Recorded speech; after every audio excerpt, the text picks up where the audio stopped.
Business Radio.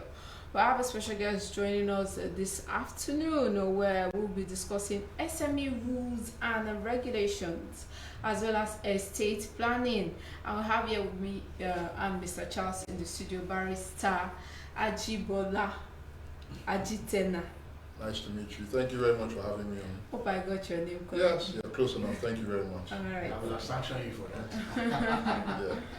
You're welcome, sir. Thank you very much. It's good to be here. Can you just introduce yourself to our listeners and viewers as well? Okay, my name is Jibola Ajiteno. I'm a legal practitioner by training. I've been a legal practitioner for about 25 years. And so that's just it. I practice law and usually try to find ways to help people. Okay. My practice usually is based around commercial law, real estate, and estate planning. All right.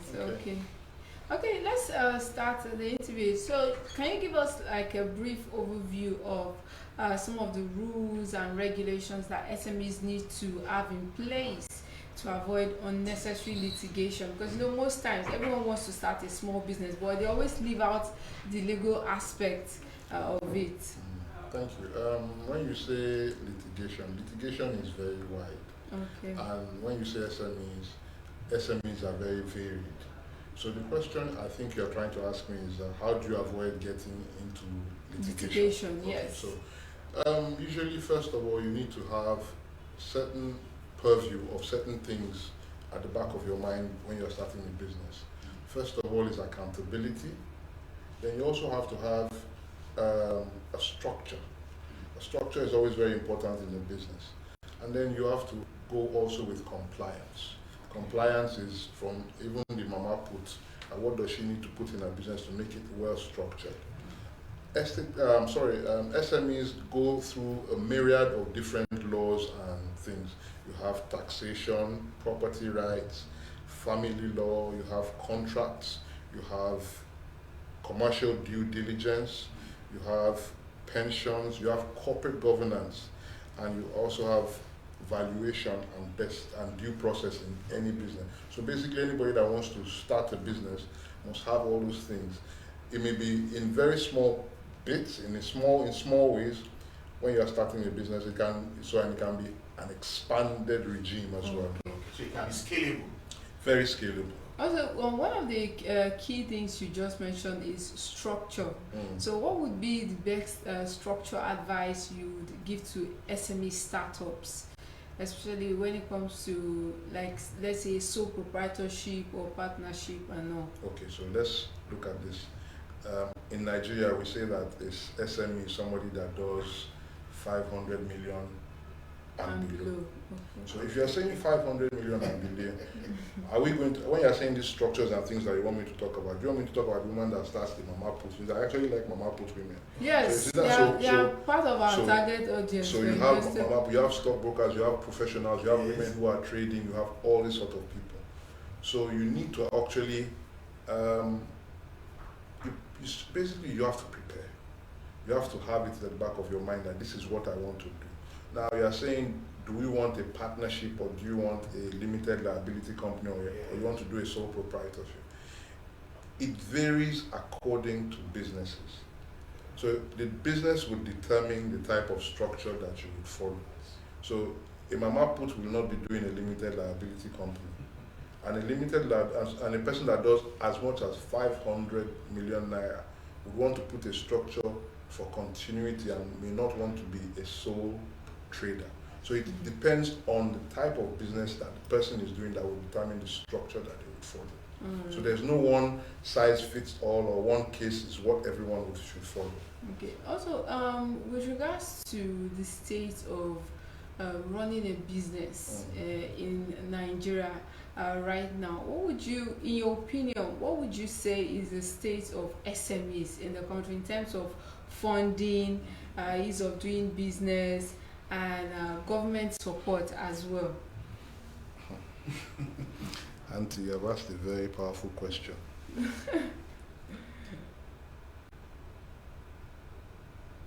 90% of our income in this country is from oil and gas. Yes. So are we going to talk about the SMEs that are in oil and gas industries too? Or we're going to just go outside oil and gas? So we have our GDP, SMEs contribute 48% of the national GDP of Nigeria, accounts for 36% of businesses and 84% of employment in the country. 84%. That's quite a lot. So if SMEs are employing 84% of our population, then you have an idea of how powerful SMEs can be to the development and progress of the country. That's true. Now we're talking about what is it an enabling environment, if I think that's what you're trying to Yes. So Like, what would you think about the current environment? it's not very encouraging. First of all, elsewhere in the world, the highest rate of interest is 7% per annum. So if I took a small overdraft for my shoemaking business and I'm paying, divide 7% by over 12 months, it's not crazy. But if I go to a Nigerian bank, the first thing is that would I get the money? The second thing is, what is the interest rate I'm going to pay? I don't know, you are in a better position to tell me what the interest rates that banks are charging. And if you notice, most banks will always tell you that if a small business goes to them, they rather want a big ticket item. So they would like I don't want to mention names, but they would like, the normal blue chip companies. Those are people that they would rather give a loan to, but they would rather take this SME's money as deposit. So when you're talking about this, we're having a problem with skilled manpower as well. Our people even the people that did not go through formal education, informal education, they have a problem with learning their skills. Everybody wants to, in effect, blow, as we say. Yes. So everybody wants to do as well as they can without learning the ropes. Nobody wants to put in the time, to put in the effort to learn the skills. You have multiplicity of taxes. So I am a small trader. I'm going to pay my tenement rate. I'm going to pay local government. I'm going to pay distributor's license. I'm going to pay for all the cars on the road. I'm going to pay a myriad of taxes that at every point in time, in fact, as a matter of fact, most Nigerians cannot accurately say what taxes they are entitled to pay. Everyone comes as a surprise. And remember, we still have the taxes that inadvertently are indirect to us every day. So somebody at the bus stop collects XYZ Naira from your bus driver. It means that your bus driver is going to have to recover that money from you. Transportation. You see how it goes. So I think that is the case. We also have a problem with acquiring forex for trading. Forex for trading, we have inflation, we have all these problems that are bombing down or bringing down SMEs. So SME, in fact, any SMEs that actually thrive in Nigeria, we must really appreciate and congratulate them. Okay, I've seen over the years the likes of government agencies like SMEs, Bank of Industry, and among others, churn out different projects that are aimed at assisting SMEs. How would you rate their performance over the years? I'm not impressed. I'm sorry, but I'm not impressed because we have too much talent and too much opportunities in this country. And right now, the biggest sector in our economy that is doing well is the entertainment, music, content, film content part of our economy. So why is that so? Those people don't go to all these organizations that you mentioned because they don't need it. And when the bureaucracy that goes along with accessing government funds in Nigeria, when you have to have all those other Nigerian factors in those situations. Okay, if you're just joining us, it is still Broad Street Radio, and the program is Investors Education. We have in the studio with us a special guest. Gina, remind me his name again. Mr. Ajibola. Agitena. Agitena. Ajibola. Yes. You don't mind me. we're classmates, but anyway, there's no problem with that. You know, it's a long time now. Over 30 years. Over 30 years. Over 30 And I don't think we've seen. No, not too often. Not too often, okay. Except on social media. That's true, yes, okay. Yes, and he's also an estate planning Anthony. Anthony, yes. Anthony. Okay. So we'll just ask some few questions on that. Yes, I've been wondering. Estate. What is estate planning? Okay, thank you very much. In layman's terms. What is estate planning? Okay. Estate planning is the sum of everything that you do to live your best life. Wonderful. The sum of everything you do to live your best life. I see. So if you want me to expatiate, from the day you die, so I'm sorry, the way you are born to the day you die, everything in between is estate planning. In fact, as a matter of fact, estate planning, if it is done properly, starts before you were born. If your parents were mindful, estate planning starts before you were born. And it actually even continues after you die. Okay. But because we as stockbrokers, there is a particular course we do during our training. They call it executorship, trust law, and accounts. Yes. You know, and that's one aspect. We even thought we were becoming lawyers because we could go to probate registry when a client is looking for his shares. We'll do all that. They say he died, test it.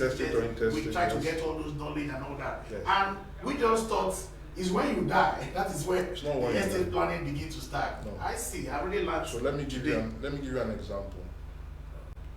The decision of the school that your children go is estate planning. The insurance you take on your property and life is estate planning. The hospital that you choose to use is estate planning. Wonderful. The decision of whether you want to work for somebody or start your own business is estate planning. Because we, as financial planners, financial therapists, we're looking at estate planning as one of a plan in the overall financial plan. No, it is actually the summary of everything. For us lawyers, it includes everything, including the financial plan. I see. Okay. As a matter of fact, let me give you to show you how easy or how in-depth estate planning is. Estate planning is you deciding that when you die, you want to be buried in a white agbada and you want the following songs sang at your funeral. So basically, estate planning has to be everything that. That's a good one. Yeah. Okay. So again, why should I need an estate plan? To live your best life. To live my best life. So we need to encourage everybody out there to begin to plan their estate. But we were thinking that I am not a rich man now. How many property do I have? Why do I need to do all these things? We think it's for big people. Estate planning is it's not even about money. Let me give you an example. Estate planning is knowing that if I am sick, that particular hospital is the best to treat me and my children. Estate planning is knowing that when I decide to choose a school, I must choose the school that I can afford and gives my children good education and the best opportunity to meet the best people that will help them along in life. I see. Just like my example of meeting you over 30 years in secondary school, you see? Estate planning. When you live close that, yes. You were in satellite town, and of course, we had that. So that's estate planning. That proper upbringing, thanks to our parents. Estate planning. Estate planning. Okay. So, I will not leave you. I must ask this question. What is a will? Briefly. A will is a legal document that a person takes up and accurately describes how he wants his assets and liabilities dissolved after he dies. Okay. So the will become effective after he dies. Yes. Okay. So how can I ensure that my assets will be distributed as I wish? How can I ensure that? There are many ways. So you could actually have a will, which is the most. We get cases where people even contest a will. Yes, you can have a will, but there are other ways to go about it. Okay. So one of the ways to go about it is, why don't you share everything before you die? Okay. You've avoided taxes. I see. Really? Yes, because anybody that dies and you go to probate, the government gets a percentage. Yeah, that's true. Yes, we know we brokers we have. Yes, that's true. You pay government. Yes. And you're going to pay the executors and everybody to allow them. Okay, so when you do it yourself, you avoid all of those extra costs. You can decide costs. that today I own this house, I've given it to my son. And you don't have to wait until you die. And then there's other way, you can actually put everything in the company. And then the other people are directors. And okay, and you are just one director. Yeah, so when you die, they just change easy and quiet. The director is dead and easy and quiet. Even when you go to, that means that even when you want to sell, you may not even sell, you may avoid, sorry, forgive me, but you may avoid going to Alausa to do change of ownership. All you have to do is just go to CAC and change the directors of the company. Of course, that's true. Wow. This is interesting. Okay, I mean, since we have a lawyer in the studio today, I will ask, what is probate? Probate is when someone dies and you have to go to court to show that this person has died, whether tested or intestate, and then the will is now given the force of law. I see. Okay, you mentioned something, whether tested or intestate. What does it mean if a person dies intestate or tested? If you die tested, that means you've made the provisions, you've either done a will or you've actually settled your affairs with the absence of lawyers, government. Okay. As you've made your... That is tested. Tested. Okay. So it can be either many ways, so you have sorted out your issues. Okay. Intestate is that you did not sort out your issues, and other people have to clean up your mess after. And then you end up like Chief Daddy. Yes. So it's double wahala for dead body now. Double wahala. And in that case, we're mentioning that somebody in a church service, the woman came and saw that another woman again, the same as Shoibi, with 3 sets of children. Yes. I see those situations very often. Wonderful. Very, very often. Okay, let's continue. If you're just joining us, it is still Investors Education, and it is Broad Street Radio, your #1 authoritative business radio. If I have a will, will an administrator be appointed? Will an administrator be appointed? So basically, administrator, what do you mean by administrator and executor is virtually the same thing. Okay. But then, if you don't have a will, there's an office in every state, virtually every state, that has the Administrator General's office and public trustee, where they will now decide, they may actually take a step and be the one who will now administer your estate for you, less expenses.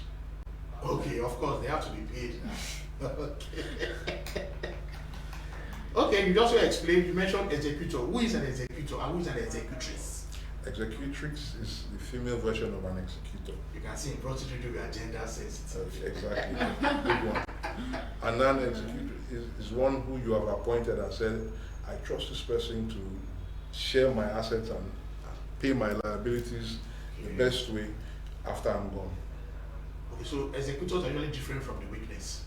Yes, it's a witness. No, it's different from witness. Executor is a person that has said, okay, Charles, if I die, I've made you my executor, so you're the one that's going to deal with all the things that I probably did well or didn't do well after I've died. Help you to clean everything. Yes, it's your job. Do I need to be paid? Sometimes it depends really on the, but it depends. Sometimes it depends if the will stipulates. Okay. But the best way is really to pay someone, because when you pay someone to do that job, there's a fiduciary duty. I see. For the person to be upright, to be accountable. Even you don't pay, the person is supposed to be accountable. I see, of course, that's true. That's true. Yeah. So I think we'll be going into some few other things. Explain the concept. I'm sure this is also part of our topic. Explain the concept. Elephant in the room. Elephant in the room. Quickly. That elephant that we discussed the other time. Yes, the elephant. So the elephant in the room is we as Nigerians we are talking about estate plan. Yes. So imagine that you go and you decide that, well, part of the things you want to do is like, I want to buy shares in a company or whatnot. That company owes you a duty to be honest, plain, full disclosure, and there mustn't be any nepotism or corruption along the lines in that company. Well, we find that most often than not, we have situations where everything has a Nigerian flavor. So let me give you a typical example. So a young man, so you decided that you want to buy shares in let's say a bank, for example. Yes. So you bought shares in a bank and you bought it at XYZ amount. You went to the market and bought the shares. Before then, a young man woke up one day and says, oh, I want to start a bank, and he goes to find investors. Obviously, he can't bear most of us can't bear the brunt of launching a bank single-handed. So you've got a lot of people. You've got a lot of people who have put in money to create the bank. And they appoint the young man as the MD of the bank. So he's the MD, and he has worked at that bank for 20 years. In the 20 years that he was working in that bank, he was paid salary. That's true. And Yes. expenses. Yes. And then 20 years after, he resigns and tells you that, well, or it is made known that his net worth is equivalent or more than that of the bank. The bank that was started by him and other investors Yes. over 20 years Yes. is now His leaving personal the bank. worth- His personal net worth is now bigger Or equal. or equal to that of the bank. How possible? How come? That is the elephant in the room. Yes, you are the stockbroker. You the one that should tell me how it is possible through legal, straight, honest means that his net worth will be equal to or more than that of the bank. I think that calls for corporate governance. So And corporate governance. I will also tax the shareholders. They be very docile. So invariably, that's exactly the point that most shareholders in Nigeria and most people who start company play games, and most shareholders are complicit by not enforcing their rights or looking into the details of the nitty-gritty. There's always back-end politics Yes, in agreed. Yes, boardrooms, that's true. and those things are things that affect the shareholders of those entities. Okay, so what will you be telling Nigerian shareholders now concerning that we still have some of these things taking place? So you're looking for accountability. Accountability. You're looking for transparency. Transparency. And you see, usually I've experienced places where people that could cause problems never get to go to AGM, or they always shut up and put in the back. I'm sure in your experience you've seen it as well. But at the end of the day, it is all the shareholders, the community, the country that suffers for those things that we ignore. Okay, so there are regulations in place. Yes. And we also have a government regulator. Yes. Let me talk of where I'm even more familiar with the capital market. Mm. We have the SEC, Mm. Security and Exchange Commission. Mm. They are regulating the capital market and most of the quoted companies. Mm. So, will you say, in your own opinion, that they have also done this to protect the shareholders? They've done a bit. Okay. They've done a bit. But the truth is, how did those people in the position of authority to regulate and be the ombudsman, so to speak, how did they get to the spot? You find out that there is a trajectory from where they came from. Most of the things that we just spoke about in the earlier question Yes. were practiced in those places. You can see that even when you have this in the capital market, the rules of the capital market usually, I'm sorry, but in my opinion, tends to favor certain types of investors. If you disagree with me, please, because you're in a better position. But that's from looking from the outside, and as a legal practitioner, I see that there's a lot that can be done. Okay, a lot can be done. Because we know in the capital market, even if it is one share, a unit, you also qualify to attend AGM if you can attend the AGM. Yes. And you also qualify to even ask questions during AGM and also participate if you are not sure or you are not satisfied with what the management has done, because it's your company. So shareholders are given that opportunity. But do you think they are taking advantage of that? I think that the system is set up in such a way that shareholders, under the law, the shareholders have that protection. But the realities of the Nigerian situation precludes the ordinary shareholders, the common shareholders.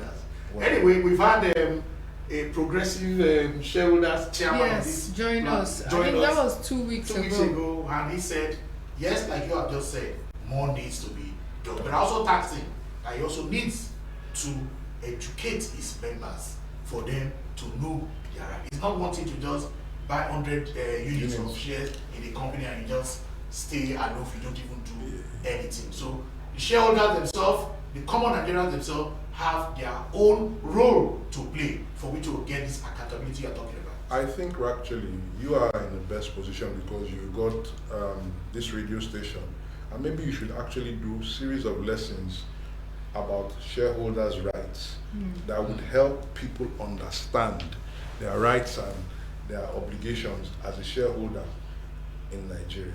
Okay. Thank you very much for that. It's a good way to hang it. Thank you so much. I think Gina has given us a content. Shareholders' right. We need to do a series. We'll prepare for it, don't worry. Thank you very much, Thank you very Barrister. much, my brother. Well, thank you. All right, thank you very much, Barrister Ajitena, for joining us today on Investor Education Series. And do not be a stranger. Also, for the sake of our listeners who may feel like they may want to contact you, do you have social media handles that you'd like to share? Or? Yes, I have a Facebook page, I have a legal website, and I actually have an Instagram page. And LinkedIn? Yes, a LinkedIn page. Can you share your handle? It's just Jibola at Jibola Ajiteno. Most of them is just plain at Jibola Ajiteno. All right. Yeah. Okay. It has been an amazing time having this chat with you. I hope to have you on Investor Education Series some other time. I'll be most eager to come. Thank you very much. All right. That wraps up Investor Education Series for today. We've been discussing all things estate planning, probate, your will, as well as your rights as a shareholder. Remember, you can catch up with us via our Facebook page. It's www.facebook.com/BroadStreetRadioNG. We'll go for a quick break and we'll come back. We'll take the report. You stay with us.